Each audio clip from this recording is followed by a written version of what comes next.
Hi guys, welcome back to My Steps to Sobriety, my show on YouTube and as a podcast with me, your host, Stefan Neff. Now, it is at that time of the year, it is Christmas, and everyone gets the cookies out, and everyone gets the good food out, and it's chocolate, and after all, you've worked so hard over the years, now let's treat ourselves. And then it's soon the 1st of January, and it is the time for us to rethink about, my belt doesn't fit, and that little skirt that I wore yesterday was rather tight. Oh. And we're coming to this kind of, it's time to make big changes. Today, we talk about big changes, but we talk about big changes by taking tiny little steps every day and in a consistent way. And who better to have with me today than Stavros Mastrogiannis? Stavros is, you hear from the name, he's Greek, and he is a man of many talents that we're going to explore, and he has lived a Mediterranean diet. He has, and that's already the first mistake I made today. It's not a diet. It's a Mediterranean lifestyle. And that's what we're going to talk about. How to live a life so full of joy, so full of, that there is no room for you to escape reality, that you don't need alcohol to numb yourself or food to numb yourself, to make you feel better. So no, I've got the perfect guest here to explore that. Stavros, welcome to my show. Thank you, Stefan, for having me on your show. I'm very happy to be here. An absolute honor and pleasure, because it is so beautiful. There are still so many diets out there, and it is that kind of quick fix thinking, that kind of, if I just do 3 weeks of that, I'm going to be healthy forever, and it's going to be beautiful, and I can go back to eating 2 cheesecakes for breakfast, and it's going to be all fine. Exactly. Yeah, fat chance. And actually, that brings me to my first point, is that the first thing I think people need to realize is that nobody has a weight problem. I mean, nobody really truly has a weight problem. Weight gain, it's a symptom. The problem is your habits. So when you're thinking of weight loss, you should be focusing not on your weight on the scale, but what behaviors do I have that contributes to this problem? Because for 99% of the people, it's some behavior or behaviors that cause them to gain weight. And I think if you start looking at things that way, instead of focusing on the scale, okay, you can take more productive steps, because you're changing the behaviors that led to you being overweight and out of shape. I mean, and also bad health. Everything comes down to habits. And I find that when you focus on a diet, a lot of people, when they're looking at, they want to lose weight, they usually, like you said, they focus on some quick fix diet. They're not looking to change their behaviors, though.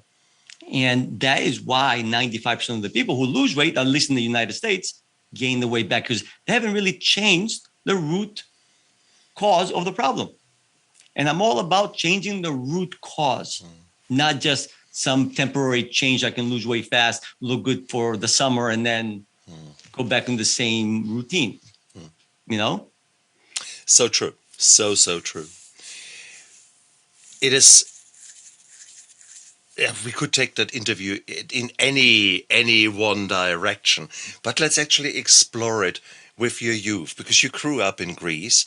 And where did you grow up, out of interest? I actually lived on Evia. It's an island. Mm-hmm. And actually, at the time I lived there, we had a similar diet to Ikaria. Ikaria, it's one of the islands in Greece that has the second longest lifespan in the world. It's one of the blue zones. I don't know if you've heard that term, blue zone. Areas that people live long, healthy lives. And I'll tell you a funny story, though.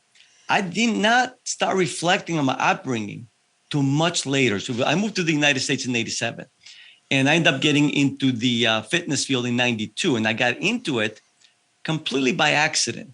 I have a degree in culinary arts. I also cook really well. And I graduated from one of the best schools, the American College of, the American, the Culinary Institute of America. Got it. And I used to cook, and I used to just want to get in shape for myself. I was a young kid. I wanted to look good on the beach. And I realized that the advice I was getting from personal trainers, I could not stick with. Because to me, I don't live to exercise. I exercise to live. I didn't want my life to be all about my diet and about exercising. I wanted to live. And I was finding their advice very hard to stick with because they took a lot of time. Every time you went to a restaurant, you had to figure how many calories I have to eat. And back then we didn't even have the apps, but even with the apps, who can count calories? How long can you count calories for? A month, 2 months? So anyway, I ended up getting to the industry because I realized that, something, there is a disconnect between the fitness professionals who, by the way, they mean well. They truly want to help. I'm not questioning that. But they don't understand the average person who doesn't love fitness. You see, who becomes a personal trainer or a nutritionist? People who love fitness. Well, you love exercising. Well, you're trying to train people who do not love exercising how to exercise. So you're applying to them what you like. And have you heard the saying, do unto others as you like done unto yourself? See, I disagree with that. Do unto others as they like done on themselves. Because what I like and what you like, two different things. And that's where I started exploring and I started getting to the industry. Yeah. And I went, I got tons of certifications. I went back to school. I got a diploma in nutrition. And I found myself teaching things that contradicted my own upbringing. And actually, the person that pointed that out was my mother. So, how they teach breakfast, most important meal of the day. Yeah. And that's why I was teaching my clients initially in the first 5-6 years in the industry, because I was teaching what I was taught in school. So one day my mother's like, Stavros, were you eating breakfast in Greece? Does adults eat breakfast in Greece? I go, no. So why are you teaching your clients to eat breakfast? I go, what? That's what they taught me in school. And he goes, think. So as I start researching about breakfast, I found out it's a completely useless meal. For most people, there's exceptions. I'm not going to get into that. But for most people, breakfast is not an important meal. And if you look at all the studies that support the idea of breakfast, most of them, 99%, are paid by cereal companies. And most of them, see, any conflict of interest there? And most of them are observational studies. Observational studies meaning that they looked at a whole bunch of people. The people who ate breakfast were healthier and thinner than the people who did not eat breakfast. So the conclusion was, it must be breakfast. They never took into account that those people ate much better overall. They exercised. They did so many more things differently. So in spite eating breakfast, they were healthier. And that's what caused me to start questioning what I learned in school. I started looking at my own upbringing. And I started reflecting, okay, how do we live in Greece? And I'll tell you a funny story about that. I'm sure you read a lot of studies on Mediterranean diet, okay? You know what's interesting is that they always talk about the foods we ate or didn't eat. How many of them talk about how do we eat? And that's a part that we're missing. They always talk about, the olives and the feta cheese and the vegetables and the lamb, of course. But by the way, in Greece, we did not eat as much meat. We ate actually meat once or twice a week. We were basically, I would say 4 to 5 days a week. We were basically vegans. We didn't eat that much meat. So anyway, but the part that they left out is the fact, on average, nobody ate breakfast during the week, Monday to Friday. On the weekends, we did have breakfast sometimes, like a cheese pie called tiropita.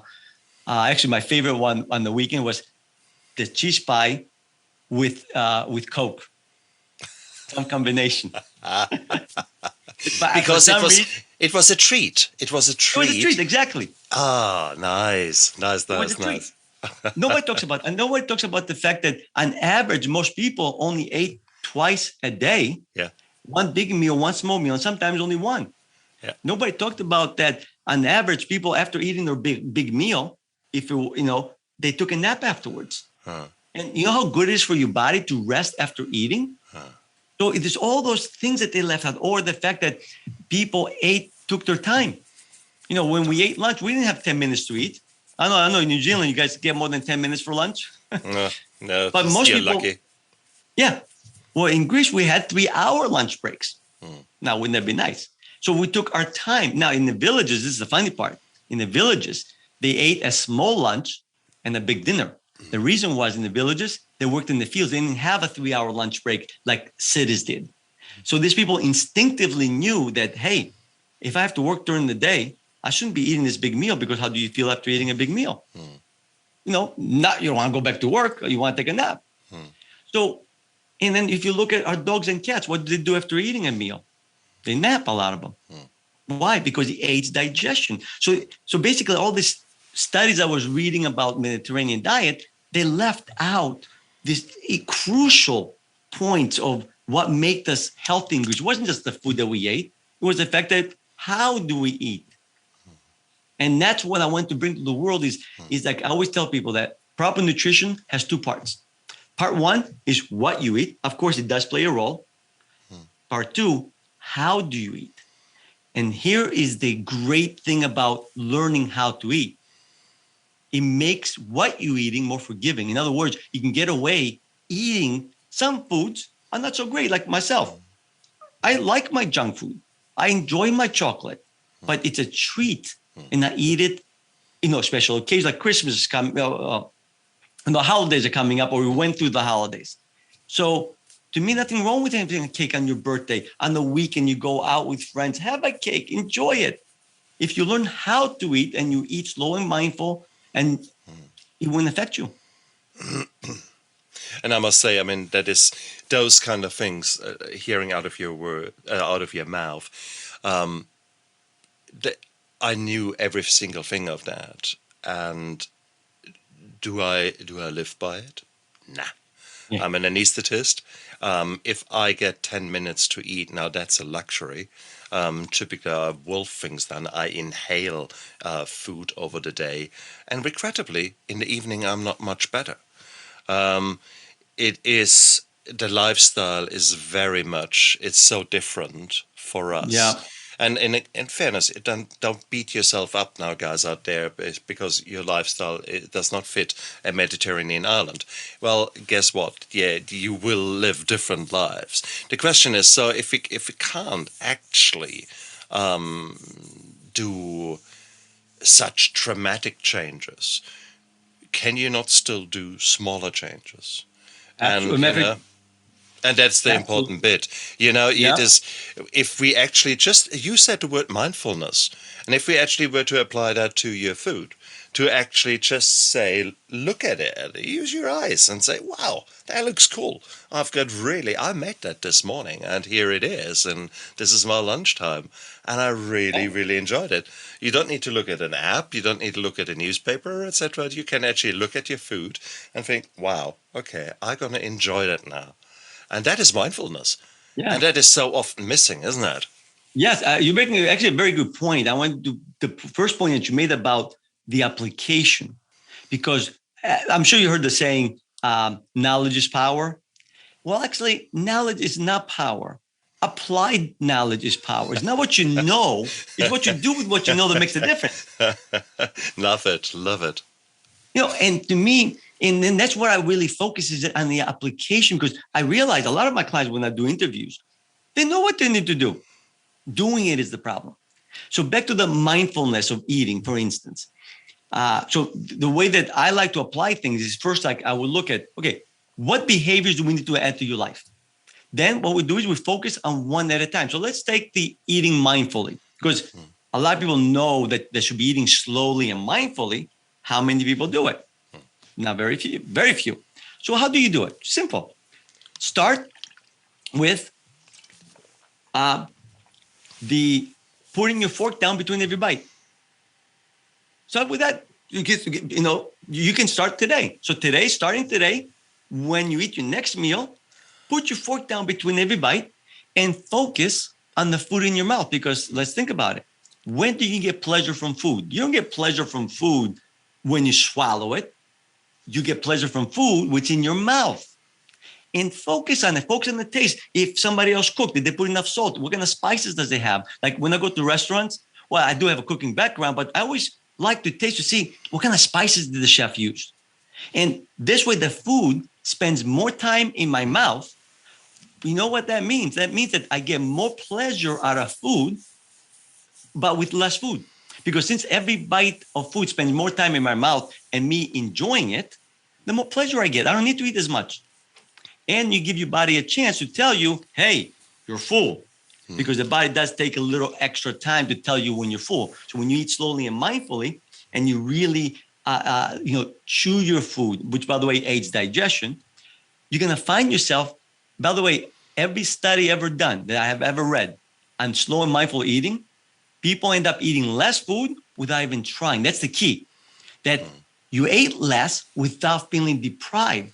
Where a lot of times when you're counting calories, so let's say you ate the right amount of calories, but then you feel deprived, it's only a matter of time before you give in. Because it's in human nature to want what we can't have. And that is why the slow and mindful, to me, it's an extremely important habit that people should develop. But the key is to start with small steps. Put your fork down. Focus on the food in your mouth. Try not to watch TV or work or do anything else while eating. Because unfortunately, a lot of times we're busy doing other things. I don't know if it's ever happened to you where you're eating, you're busy doing things, and you look down, the plate is empty. It's like, where'd the food go? All the time. Yeah. And then you feel that you haven't eaten enough and you get up and you eat more. So that one little habit can actually help people start losing weight without feeling deprived. To me, that's the key is how do you lose weight without feeling that, all that effort? Because if you look at the 5%, because by now only 5% of the people can keep the weight off after they lose it. That's the current statistics, at least in the United States. And what do most people do? Well, have you heard the saying that if you want to achieve something in life, you want to find somebody who achieved what you want and follow their example? Great advice, right? Actually, the advice for weight loss is wrong. You have to make sure the example you're following, you can actually follow it. And if you look at, and I've studied this, I've been in the industry for almost 30 years now. Look at the 5% of the people who are able to keep the weight off with the current methods of weight loss. The whole life is about fitness. All they talk about is the calories, the carbs. I have to control carbs because, keto is very popular nowadays. I have to spend time in the gym. Their whole life is about fitness. Well, to me, I don't live to exercise. I wouldn't have a life. Yeah. And most people want to have a life. And that's why most people choose not to live that way. And to be honest with you, I'd rather be overweight and enjoy life than be fit and miserable because I have no life. And that's what I'm all about, is about how do we, what a better example to follow. And the better example was my own upbringing. And that's when I started reflecting on my own upbringing in Greece. And then I started looking at other healthy regions around the world. And I'm like, those people, like when I lived in Greece, I didn't even know what a calorie was. Nobody worried about their weight or their health or what we're going to eat. We focus on enjoying life. Why? Because all those things that kept us in shape were habitual behaviors. So in other words, we ate the way we ate, not because we wanted to be healthy, because through our traditions, we were taught to eat this way and we're healthy naturally. And it's almost like a weight loss program was an autopilot. Wouldn't it be nice to have your fitness program on autopilot? And to a certain degree it is, because let's go back to where you came from. It is, if you're living on a smaller island, there is actually so much more work. There's naturally so much more physical exercise. The island is not just flat with well-paved ways. No, you go uphills, downhills, Yep. left and right. So there's automatically, people are doing far more as part of their daily life without them calling it exercise. That's just their daily life. So there is that argument there. The other thing is, it's intriguing what you're telling me, that many people in your upbringing were considering breakfast a non-issue. So, but then again, it's hot. So you have your dinner later. You're often in the Mediterranean, eat at 9, 10 o'clock at night. Yeah. And then therefore, if one was to look at the sort of the hours until your next food, it's nearly a little bit like intermittent fasting, but only nearly, Yes. because there is a little bit out of an element there. Normally, intermittent fasting is sort of 16 hours of no Yes. food intake. But if you eat this late, if you only just finish at 11 o'clock at night, well, by the time lunchtime comes around tomorrow, it's only just 12, 13 hours. So if you look at it from that angle. Well, the in the summer times we ate later, but in the winter times we did eat at a much more reasonable time, like 7 or 8. Right. And also in the cities, lunch was the main meal. A lot of times, a lot of adults they skip dinner completely. So it was exactly what you said. It's similar to intermittent fasting, which regularly people went for 16 hours or longer without eating. And and you know what's great about skipping breakfast? You have more energy. Because a lot of people ask me, like, where do I get my energy from? Well, from the stored fat that we have. We all have excess fat, including myself. Doesn't matter how thin you are, you have excess fat. The way that the body was meant to work is you eat your dinner, especially in this country that people, work during the day. So you eat your dinner. The body has time to digest the food properly, replenish the energy you used during the day. And then if you ate excess, it will store it as fat. The next day when you wake up, do you know naturally your cortisol levels are highest in the morning? And the cortisol, that's what they call the stress hormone. But you know, the cortisol, there's nothing wrong with that hormone. It helps the body release the fat from the fat cells into the bloodstream for energy. So that's where my energy comes from the stored energy from the night before. So the human body is more like a battery. Now, here's the kicker. Because I did not eat in the morning, well, let me take a step back. Digestion takes a lot of energy. So if I eat in the morning, part of my energy has to go towards digestion. When I get up in the morning and I don't eat, all my energy goes towards function. That's why I have energy to spare. I mean, I go through the whole day and I feel great. There's no lows. And I know sometimes it takes a little getting used to, but it well worth the effort. And never mind the energy and weight loss. I mean, that's actually the least of the benefits. The biggest benefits, and I can't remember the doctor's name. In 2016, he was a Japanese doctor. He won a Nobel Prize on how autophagy works. Have you heard the term autophagy? Is when your body goes within and recycles old cells.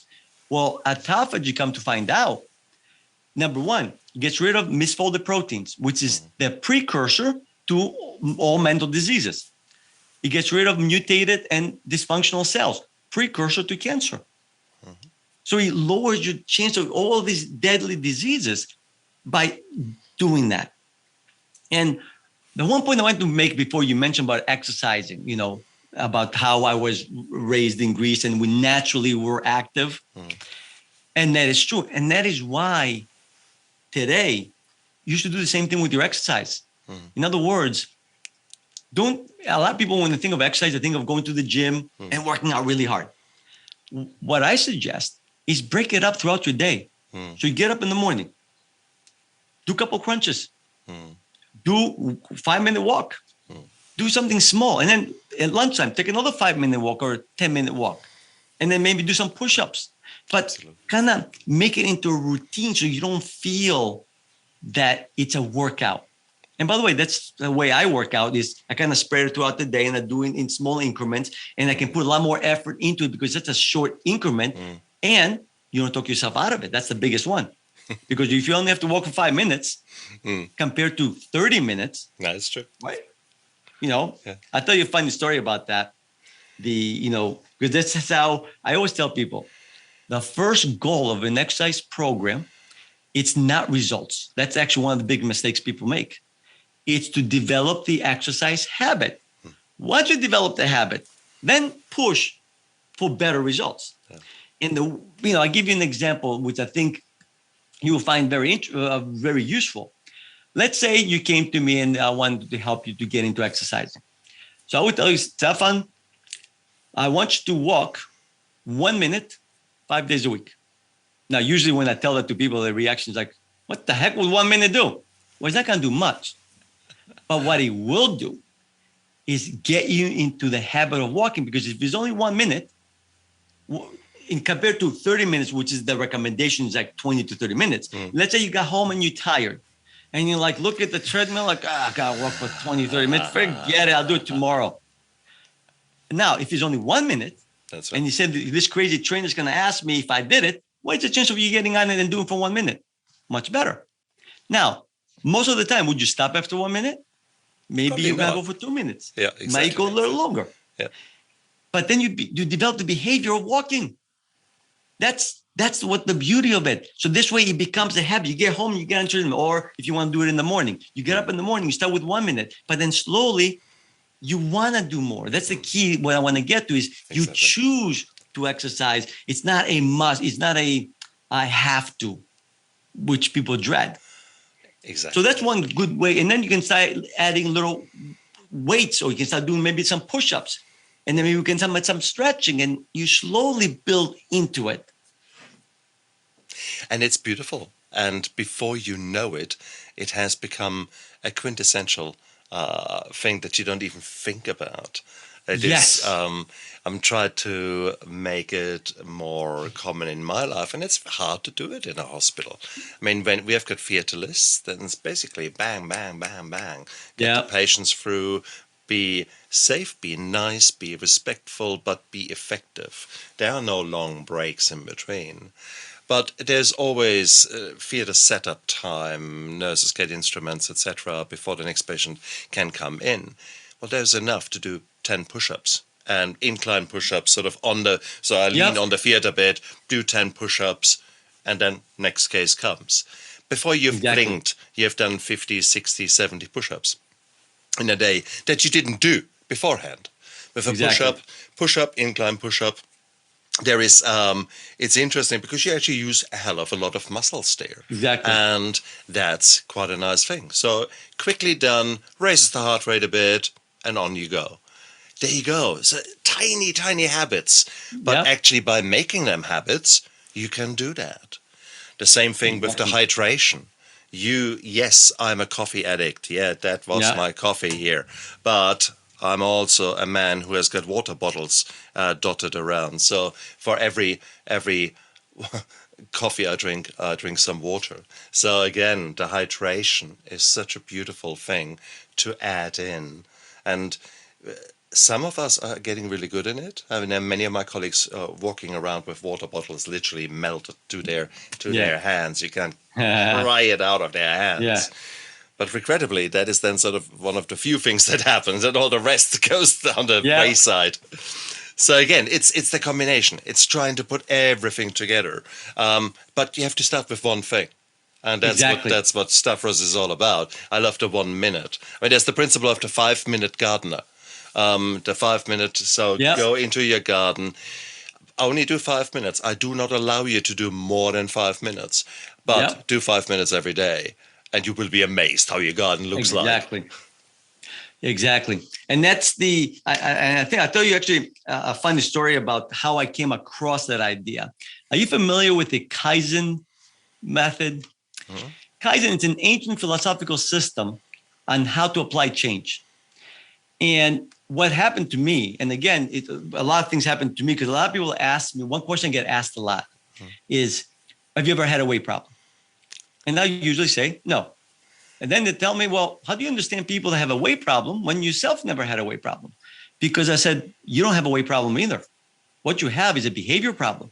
Weight is only a side effect. Yeah. And have I had behaviors myself that I needed to change? Absolutely, tons that change over time. So I fully understand people that need to change behaviors. So, flossing.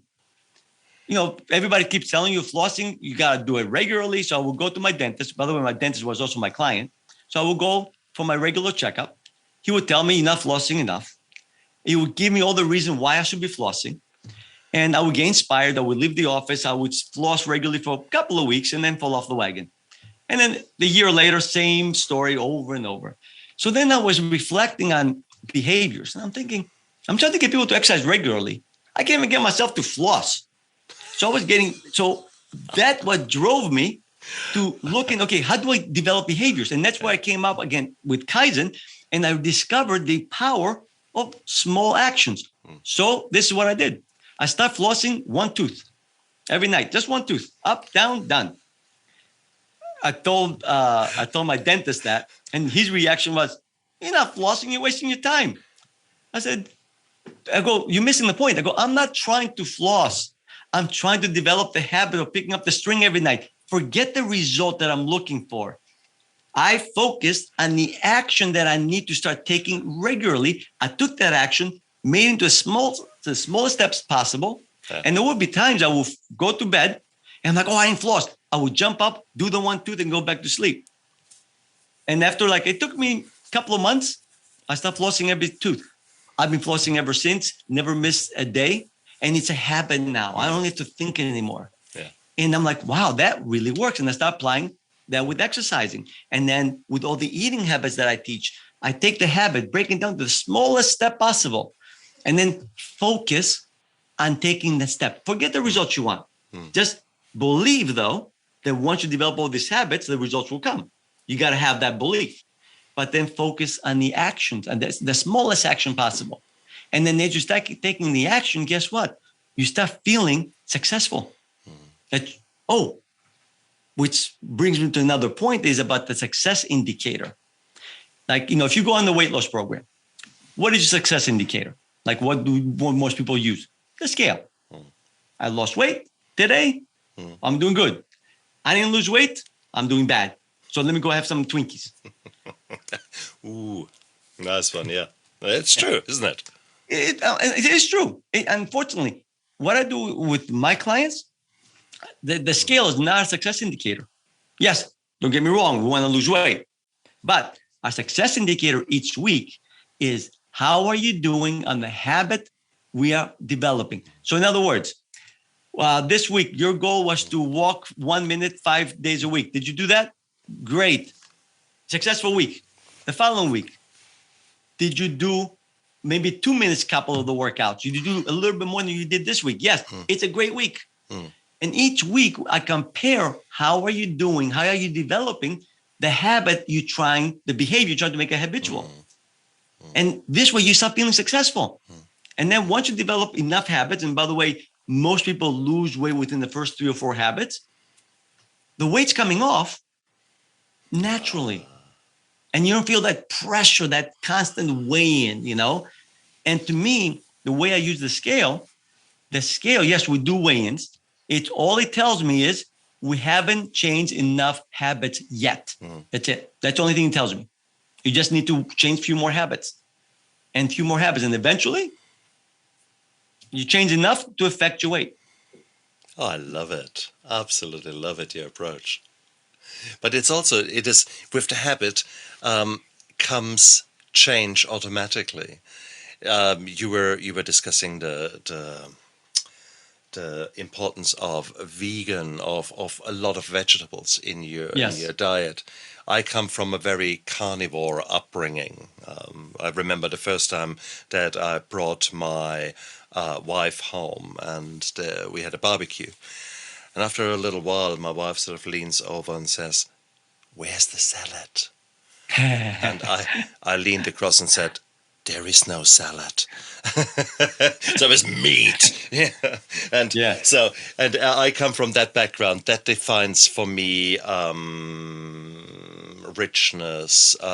How to be a good host means lots of meat. So there are a lot of belief systems that are stuck deep down there that are driving my emotions, etc. So for me, it is that one of the hardest habits was to actually get more vegetables into my diet and change, not diet, it's a shit word, my style of living. Let's eat it like that. To implement more. And nowadays I smile when, for example, my wife, she created some courgette, some zucchini, and put that into the rice. So we had normal rice, brown rice, and then grated the zucchini really small and put that in there. And it gave that lovely little crunch. And I looked down, there were the green bits in there, and I thought, I'm eating healthy. And it put a smile on my face. And it was just, what a good idea. And it's that kind of a little kick that you get where you actually say, wow, I'm doing something good. And it makes you feel good. And therefore Yeah. you get the momentum, and then you get the power and the energy to do something else a little good. You might actually decide, oh, well, I go for a walk now. Or even more important, I rest now. I Yeah. actually give myself permission to rest. When do we do that? Yeah. I'm the worst example. I'm like the bloody Energizer Bunny. Bang, bang, bang, bang, Yeah. bang, bang, bang, all Going. day long. And I don't rest. And, you know. That's a very good point. That you rest is as important as activity, because even like working out does not build muscle. It stimulates the body to build the muscle, but you need to rest to build the muscle. And same thing, like the recovery is as important as the workout. And as far as like the meat goes, to me, I'm not against meat. I think meat is fine. And I eat meat myself, by the way, but we shouldn't be eating it as often as we do. That's all I'm saying. And if you look at all healthy regions, the longest living people, they all eat predominantly fruits and vegetables. They do have some meat, but it's not the main thing.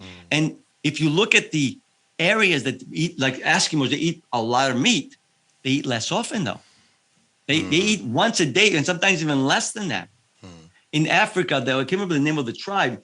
The tribe hunted, they were hunter-gatherers, and they ate meat with every meal. But the part that they leave out, they ate 5 times a week.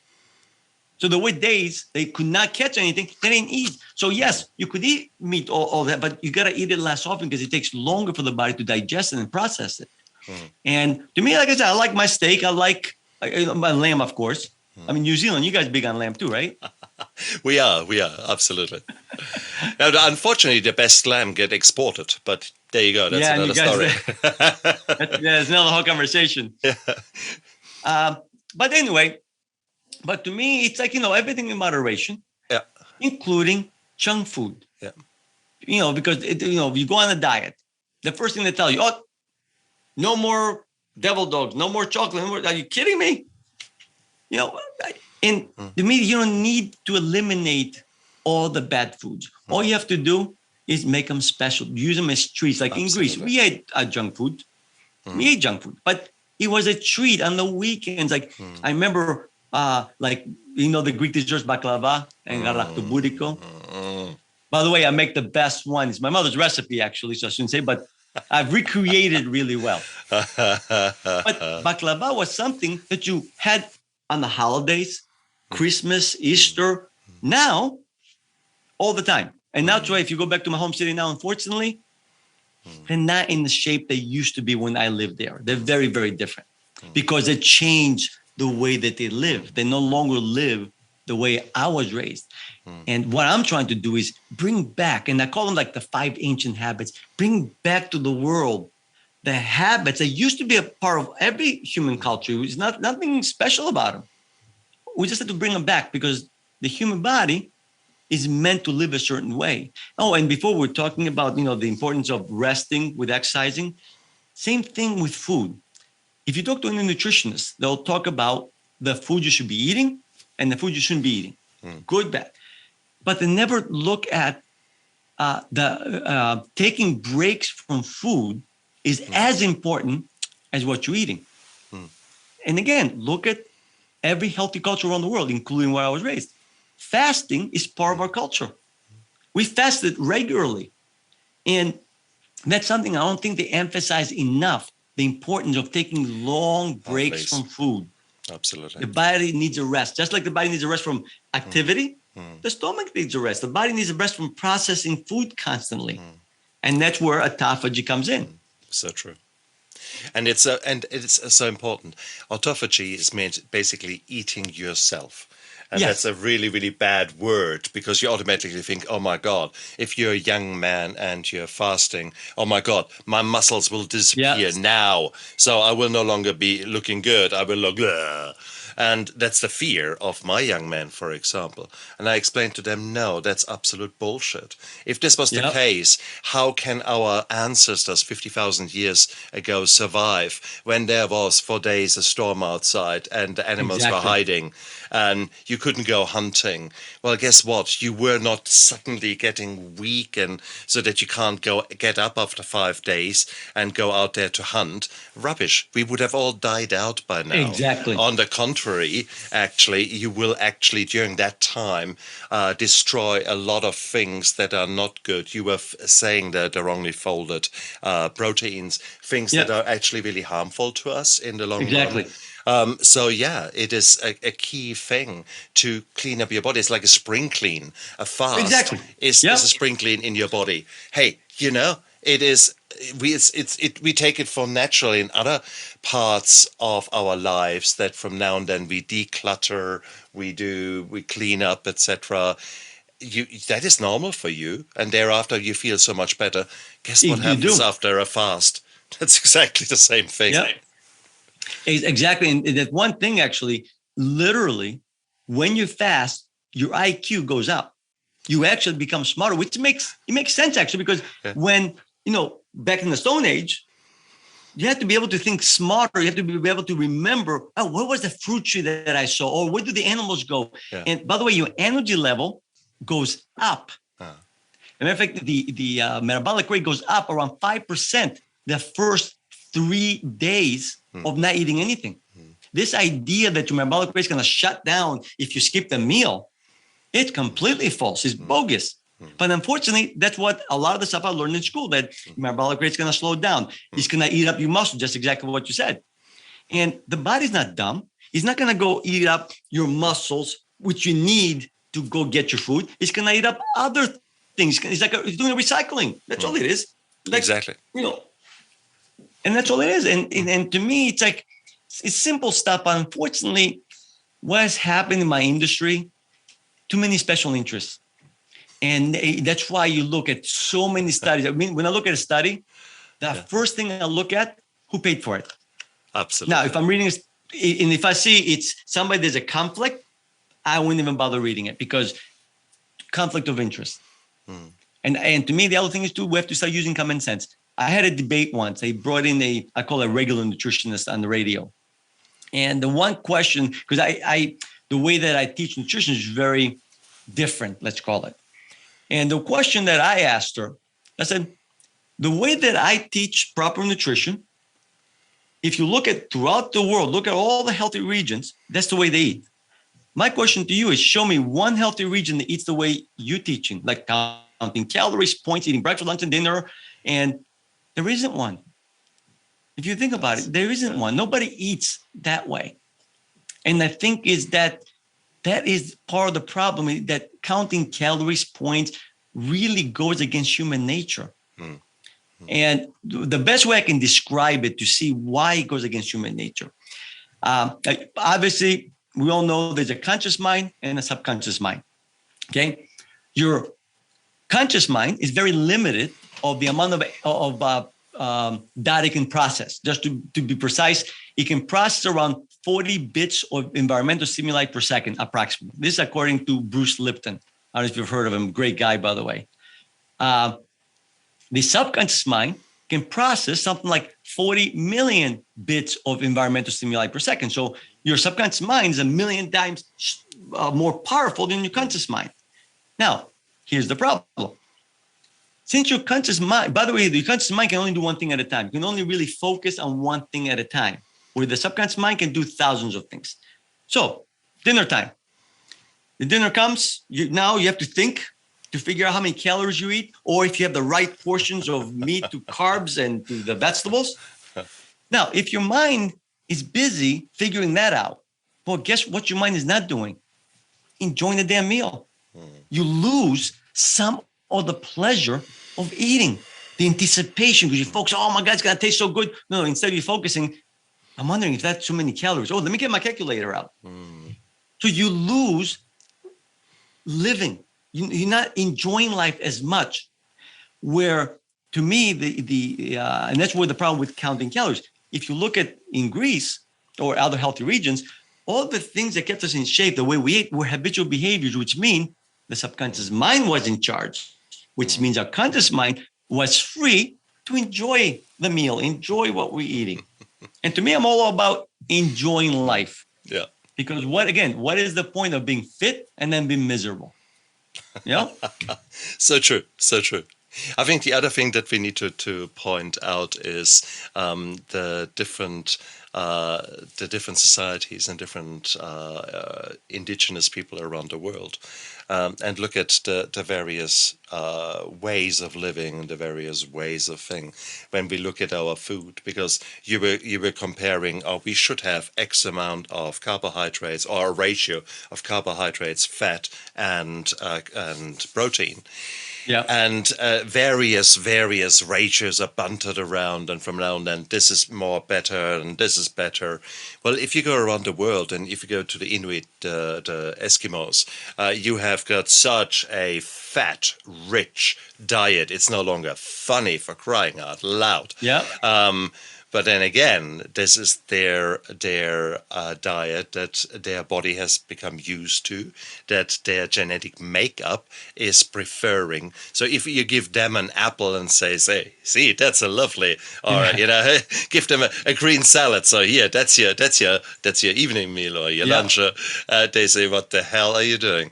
So therefore, different ways of life are there. Equally, since we all are mixing and matching and traveling around the world, you are no longer that Inuit that is only up there in Alaska and never comes anywhere. Your genetic makeup might actually say, what the hell is this apple? Thank you very much. Forget it. Give me the fat, give me the protein. That's what I need. So it's really important that actually you're not just going blind in there and favoring the next whatever diet that comes along. No, absolutely. Indeed. You have to figure out what works actually for your body. Yeah. And there are actually good questionnaires. There are good people out there who actually do that, a bit of a testing with you to figure out what is actually, who are you? Individualize all this approach rather than one celebrity diet after the other. The one thing I got to say about that is that if you look at healthy regions, there is a variety of different foods that they're eating. Everybody doesn't eat exactly the same. But there are three things that all the healthy regions that I've looked at have in common. There's three things. I call them three eating habits, have nothing to do with what they're eating. In other words, all of them eat less often. They eat once or twice. That's one thing. Second, because they don't have all this busyness, they have time to eat, they eat more mindfully than we do. They eat slow and mindful. And they eat when they're truly hungry. They're not eating, you're doing something and you're picking and you're eating mindlessly like we do here. So they're eating out of true hunger. And if you apply those three habits, you could actually eat really bad food and be okay. I'll give you an example. Are you familiar with the Super Size Me, the documentary from Mr. Spurlock? I did the same experiment in 2011. I went to McDonald's, most of McDonald's, other fast food. I went to Burger King a couple of times, but it was mostly McDonald's burgers. And again, nothing against McDonald's. I do like the Big Macs.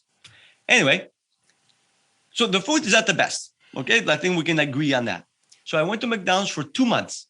Before I went to McDonald's, I had my blood work done. I had my cholesterol, triglycerides. I did my blood pressure, my weight, everything. So for 2 months, I was eating only burger, fries, and their soda. After 2 months, the only difference was I followed those three habits I told you about. I made sure that I was hungry when I ate, no more than twice. And by the way, I did the 16. So basically, I never ate breakfast. So I had the 16 hours built in, basically. Yeah. So I ate only when hungry, no more than twice a day. And I ate every meal slowly and mindfully. And as soon as I felt satisfied, I stopped eating. So after eating not the best food for 2 months, nothing happened. Actually, my cholesterol went down 10 points. I was 168. I went down to 158. My weight stayed the same. Basically, nothing changed. eating not the greatest food. And my point here is not that McDonald's is, I'm not saying McDonald's is good. What I'm saying is if you pay attention to how you eat, it can, the food that you're eating wouldn't affect you as much as if you weren't paying attention to how you eat. And that's how you can get away with eating. Well, that's how you can get away with having a lean and healthy body and eat your cupcakes too. Because to me, if you pay attention to how you eat, you can get away. Your body's more forgiving with what you eat. But okay, I give you a caveat there. So whilst I absolutely agree for a month or two, no issue there.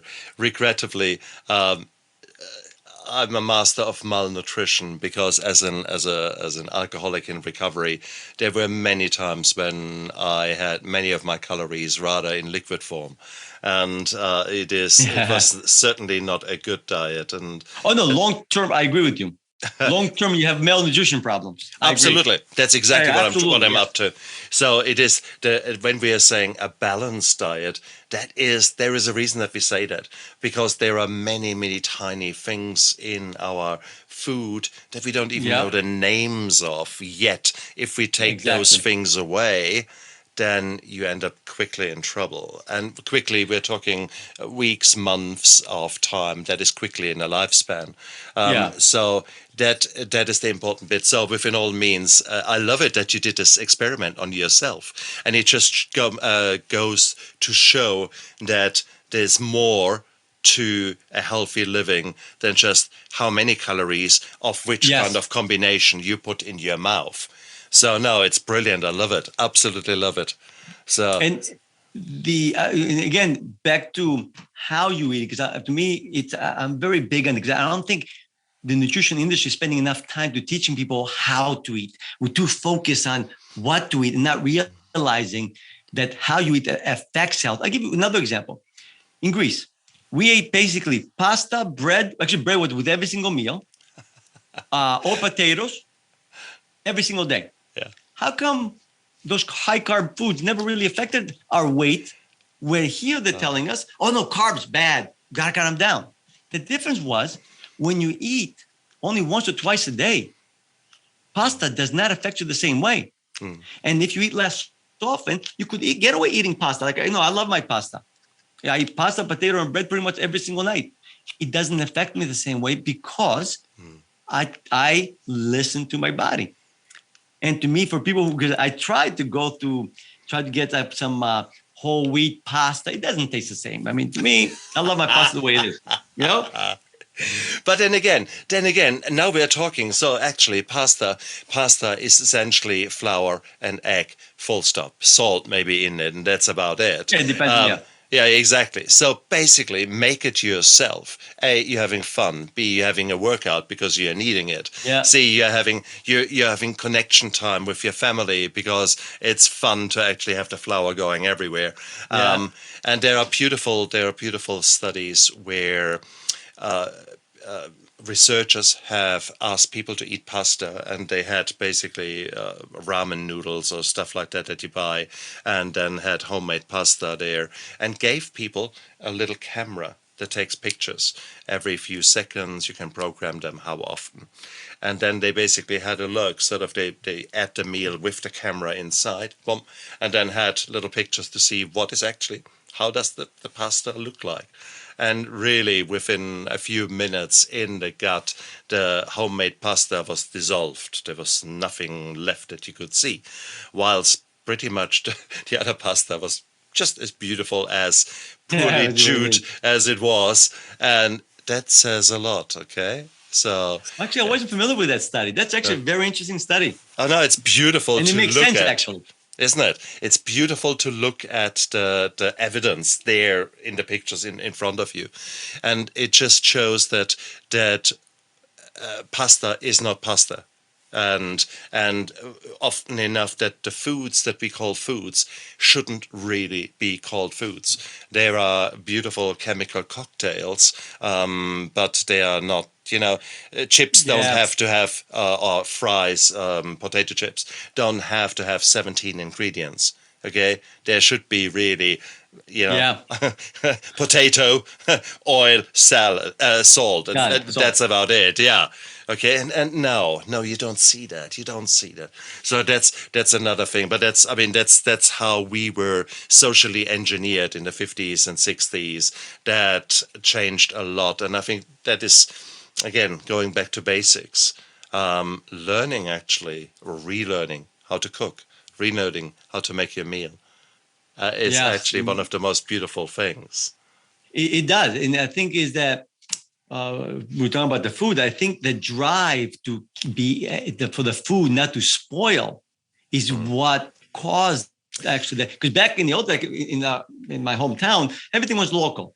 You know, now I mean, even if you look at our fruits here, remember when I first came to the States, the fruits did not taste like fruits. There was like this cold thing that was biting into. Where in Greece, they might not look as pretty, Yeah. but they didn't put wax on the outside of an apple. You could eat the apple with the skin. And I think that if the demand, I do see some really positive changes where now the produce, I got to say, is getting better because I think people start demanding better. And I mean, I look at a chocolate, I look at a Greek chocolate, and I looked at an American chocolate. I'll leave it anonymous. The Greek chocolate has 5 ingredients, which I can pronounce all 5. The other chocolate has like 20 ingredients and half of them I have no idea what they are. And I'm sure it's preservatives. So this way it can stay on the shelf much longer. And the thing is, the way you're going to change the food industry is change the demand. Because I don't believe in passing legislation. I believe that the consumer, we have the power to change. But to me, as far as change is concerned, start with the easiest change and then make one change at a time. So I would say to people, I would say to you that start with exercise, add the exercise part into your life. Because I think sometimes we get overwhelmed with so many things we got to do to be healthy. Oh, yeah. Not realizing that every single change you make, you move your body a little closer to health. So you can start with exercise, then start with how you eat. Some things that you don't need to change what you eat. And by the way, if you stop skipping breakfast, guess what? You just added an extra 20, 30 minutes to your day. That's actually, by the way, that's one of the great benefits. A lot of people say to me, oh, I love eating the way you're teaching because I eat less often, which means I don't have to think about food and what to eat or take the time to do it. So in the morning, or I can have an extra 10, 20 minutes to exercise because I don't have to eat breakfast, or I can sleep an extra 20, 30 minutes if I exercise at night. Because a lot of people ask me, well, is your system works for very busy people? I said, let me tell you, my system is perfect for busy people because never mind doesn't take any time out of your day. It actually adds more free time to your day. I did never consider that, but I actually like that. Yeah. I've very much become a fan of. I rediscovered fasting. I'm a more an all or nothing guy. I think once or twice a week I do the 16 hours quite easily, but often I actually want to do a day or two without, and I like it because it is sort of a kickstart of my metabolism. It's a kickstart of my body of getting rid of things. And it's a beautiful thing. But so I didn't consider so far the time benefits, the very tangible benefits of living such a lifestyle. So I love that. And I want to say back to your Greek chocolate. I wonder how much cocoa is in the Greek chocolate to start off with, and how much sugar is in relation to it.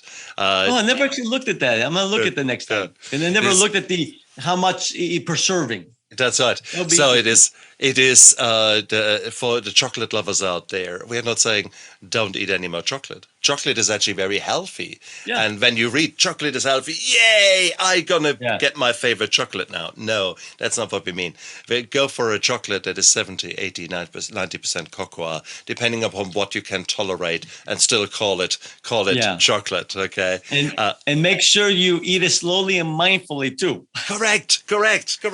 And make it a celebration for your tongue to actually say, ooh, that is yummy. And yes, you're right. It's all about celebration, and it's actually celebrating small steps of progress, because that is the beautiful thing. This is what we do right now. This is what we live right now. You have got choices to make, and you make tiny little choices, and they make you feel good, and then you make another tiny little choice, and that makes you feel good. And before you Yeah. blink, you've got a smile on your face. And you think, where's the smile coming from? Ah, you made 10 little tiny choices, but they all accumulated together. It was sort of beautiful. Your body actually says, well done, you man. Well done. And how cool is that? How cool is that? See, though, you said it perfectly, Stefan, that we need to start celebrating those choices. Instead of always looking at the scale as a success indicator, we need to start looking at those little choices. Hey, did I make more better choices this week than last week? Yes, it's a great week.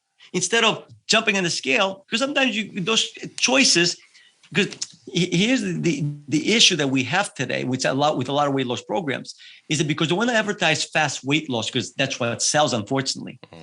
Well, in order to lose weight fast, you have to make a lot of changes in your life all at once. But if you make all those changes in your life all at once, you burn yourself out. So it's a catch-22. So because if you use the scale as a success indicator, and if you don't make all those big changes at once, and you focus on the scale, you say to yourself, oh, this is not working, and you give up. If you make those changes all at once, you lose the weight, but then you burn out from those changes. So what is the solution? Change your success indicator. Change what you focus on, and know that it's only a matter of changing enough habits. That's it. It's not a question whether can you lose weight. The only question is, how many behaviors do you need to change before you lose weight? And then focus on the behaviors, because knowing that by changing these behaviors, eventually it's going to affect my my weight. And the analogy I like to use, it's the going to school, right? Let's say you're going for a lawyer. Do you take all the courses all in one semester? No, you burn out. But does that after each course, do you run and say, oh, I'm going to be a good lawyer now. Let's see if I can win a case. No, because you got to accumulate all this knowledge before you can actually be a lawyer and know enough to fight a case or whatever. Same thing with a doctor, all the professions. Well, it's no different on weight loss. There's certain behaviors you need to develop in order to have a lean and healthy body. So don't expect you're going to develop them all at once. Focus on one small change. And the kicker there is that this method of small changes, in reality, it only seems slow. In reality, it's actually the fastest way to lose weight. And here's why. How many people do you know who've lost weight fast and then gained it right back? I know tons. So after 10 years of losing a weight fast, they're still overweight. Where if you do it the slow way, you only have to do it once. And it might take you a few extra months or even a year or whatever. At least you lost it and you're done. Now you can enjoy life. Although I do believe you should be enjoying life as you're losing the weight. And by the way, that's why I call my system live your way thin. You don't take a break from your life. You go to some resort, lose the weight, and go back into your life. That doesn't work. Yeah. And the reason it doesn't work is because you have to be able to deal with the stressors of your everyday life that usually, let's say something happens and we resort to eating something to feel better. Well, you have to be able to deal with that without giving in. And to me, I'm also big on how do you change those behaviors? How do you change that when I'm stressed, you don't eat, but you do something that's not bad or something that's actually good? You know, how do you deal with cravings? And well, talking about cravings, here's a quick tip on how to deal with cravings. Because I think cravings is something that we all have, you know. So let's say you're craving a piece of chocolate in the middle of the day and you're not hungry, you know, you shouldn't be eating it. The craving, basically when you crave something, you're asking yourself this question, whether you know it or not. What excuse can I come up with so I can eat? And usually we'll come up with, tomorrow I'm going to run an extra mile. Tomorrow I'm going to be extra good. Tomorrow I'm going to eat extra salad. Tomorrow, and tomorrow never comes. So what happens is once you ask your brain, what excuse can I come up with? You lost the battle already. Because the mind it does not reject questions. It just comes up with answers. So if you ask the question, what excuse can I come up with? Well, you will come up with a good enough excuse to eat. So the solution is change the question. So instead of asking yourself, what excuse can I come up with? First, remind yourself, it's Wednesday. I don't eat chocolates on Wednesday. I don't eat junk food during the week. I can have it on the weekend guilt-free. What else can I do instead? So by keep asking yourself, what else can I do instead? You place a seed in your mind. It doesn't mean you can come up with an answer right away, but over time, your mind starts trying to figure out what else can I do instead? Oh, I can have a glass of water. Oh, I can play on my iPhone for 5 minutes. I can play a game. Or I can watch some mindless YouTube. Or I can take a walk. And all of a sudden, you'll see answers popping up instead. So you have a craving and the mind's going to pop up things that you can do instead. And that's how you slowly get over cravings. And over time, like myself, I remember when I gave up junk food during the week, it was hard because I used to eat junk food all the time. And that's how I did it. And I started telling myself, there's no choice. I cannot have this chocolate. What else can I do instead? And by not giving yourself a choice, the craving goes away because cravings get the power from you contemplating what excuse you can come up with so I can have it. Nice one. I like it. Or you could say, you can make a deal with yourself and say, actually, I really want that chocolate now. Today is Wednesday. It's a no chocolate day. Stuff it. I need that chocolate. But you could say, well, I do 2 minutes of exercise right now. So I do a few squats, then a few incline push-ups, and I don't know, stand on one hand and do a funny position. Dance around, have fun. We were saying fun. Put a music on and really dance as if no one is watching. That's 3 minutes of exercise. That chocolate, you have deserved that. If you still want that chocolate thereafter, you go for it. Have that chocolate. But you did actually something good. And on a biological term, you've actually opened up the receptors for glucose on your muscles. You have burned some energy in the muscles. The muscles say, shit, I need more. So therefore, that chocolate, that sugar that comes in, doesn't go onto your waistline. It goes straight into the muscles that you have opened up. Bingo. Yeah, no, it definitely makes the chocolate less bad by doing something like that. And of course, I would say, do that first before you have the chocolate, like you said. Because Absolutely. Don't say, okay, I have the chocolate, and then I'll do the walk. No. That doesn't work. Yes. That doesn't work. That's right. And then a lot of times when you go for a walk, maybe you'll come back and like, something, I don't want that anymore. Exactly. Because a lot of times the cravings do go away, And the other thing I wanted to say is about hunger. A lot of people, we've been taught to fear hunger. And a lot of times they say to me, well, let's say I have a lunch at 12 o'clock and by 11 o'clock, but I'm hungry right now. I'm hungry. What should I do? Well, here's the answer.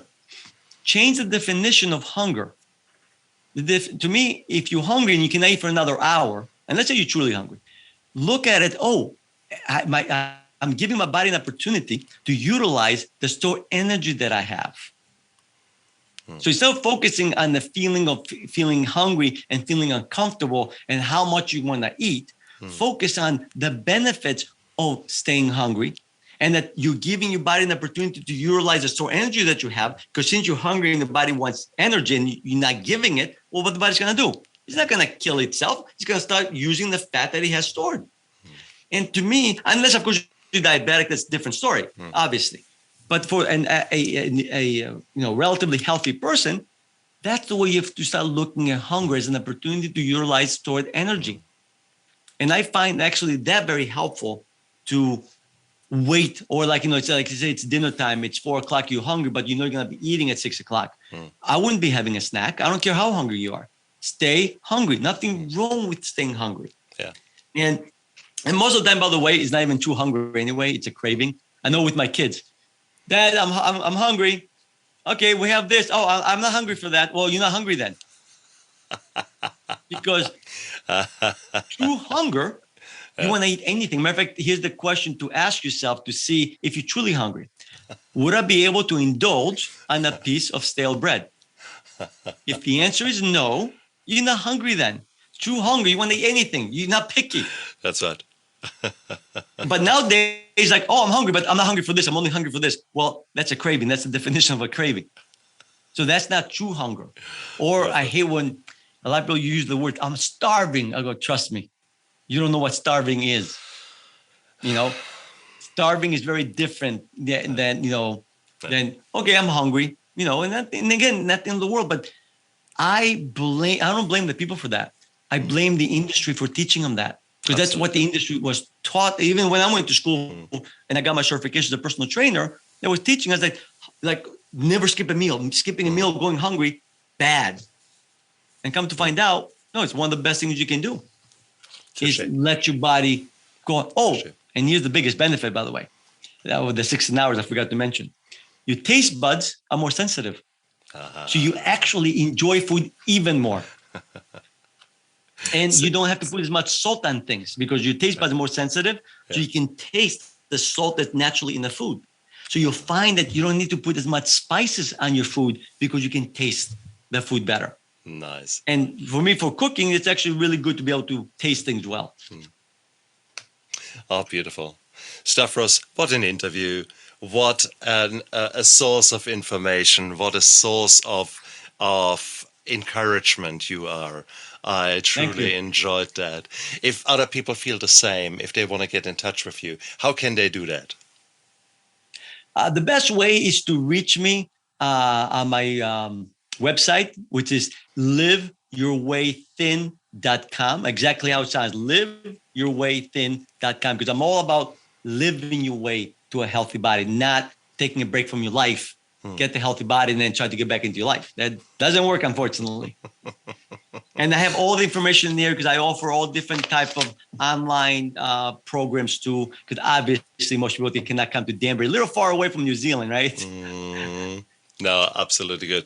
Guys, look down there into the description of the YouTube video and of the podcast because all his details are written there. Stavros Mastrogiannis, I am very, very grateful that you came onto my show. You're a breath of fresh air in an industry that is often very focused on certain aspects and speaking a bit derogatorily, if you only have a hammer, everything looks like a nail. Yes. So therefore, if you come from the exercise side of healthy living, it must be exercise. If you come from the nutrition side, well, there's only nutrition and a little bit of exercise. That already tells you, hang on, there must be more to that. And so it's nice to see a holistic approach and an approach. Stefan, thank you for having me on your show. I really enjoyed the interview too. Indeed. Love your interview. Oh, thank you very much. Stavros, look after yourself. And you guys out there, we have given you so many tips to make small changes. I mean, there must be 100 tips in that interview. It's a wealth of information. Go out there, choose one tiny one and make that today. And then tomorrow say, hey, that was feeling good. What next change can I make? That's how your life starts. Indeed. So, Stavros, thank you so much. And you guys out there, look after yourself. Bye. Thank you.